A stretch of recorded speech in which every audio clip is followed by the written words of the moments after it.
সারা দেশ থেকে সাংবাদিকরা অংশগ্রহণ করেছিলেন। সেই সমাবেশে ফ্যাসিস্ট সরকারের পুলিশ এবং পেটুয়া বাহিনী আমাদের উপর গুলি বর্ষণ করেছিল। তারপরও আমরা পিছু হটিনি। এর কিছুক্ষণের মধ্যেই পালিয়ে যাওয়ার সংবাদ শুনে আমরা আনন্দ মিছিল করেছি। মাঠে গণঅভ্যুত্থানের সময় কাজ করেছি। আমি তখন প্রতিদিনের বাংলাদেশের চিফ রিপোর্টার। গোটা রিপোর্টিং বিভাগকে পরিচালিত করতে হয়েছে। পাশাপাশি আমি মাঠে থেকে সংবাদ সংগ্রহের কাজ করেছি। আমি দেখেছি আপনাদের ত্যাগ তিতিক্ষা, রাজনীতিবিদদের পাশাপাশি ছাত্র নেতৃবৃন্দের পাশাপাশি আমাদের সাংবাদিক ভাই বোনেরা যেভাবে যে কষ্ট স্বীকার করে যে হুমকির মুখে সংবাদ সংগ্রহ করেছেন, সংবাদ সাধারণ মানুষের কাছে পৌঁছে দিয়েছেন। আমি একজন সাংবাদিক হিসেবে নিজে কৃতজ্ঞ, গর্বিত। আপনাদের প্রতি আমার লাল সালাম। আসলে আজকে বক্তৃতা দেওয়ার সময় নয়। এখানে উপস্থিত আছেন দুইজন মজলুম, বিগত ফ্যাসিস্ট সরকারের নির্যাতনের শিকার। আমি এই দুই মহান অতিথির বক্তব্য শুনতে আগ্রহী।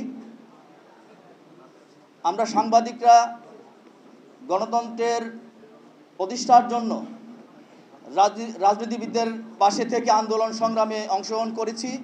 আমাদের পূর্বসূরীরাও অংশগ্রহণ করেছেন। এর একমাত্র কারণ হচ্ছে গণতন্ত্র যদি অনুপস্থিত থাকে, ভালো সাংবাদিকতা করা খুব ঝুঁকির মুখে থাকে। এক কথায় গণতন্ত্রের অনুপস্থিতিতে সাংবাদিকতা করা যায় না। সেই জন্য আমাদের পূর্বসূরীদের মতো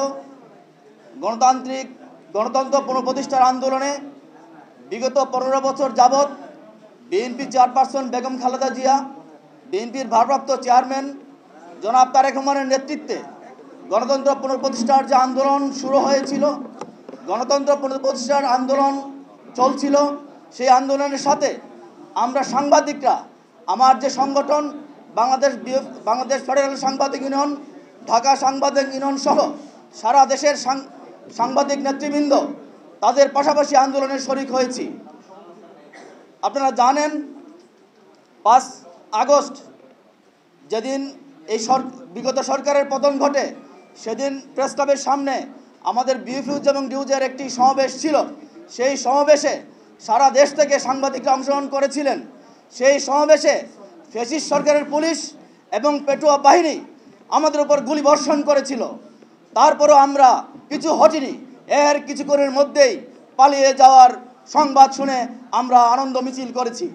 প্রিয় ভাইয়েরা, আপনারা অনেক কষ্ট করেছেন, অনেক ত্যাগ স্বীকার করেছেন।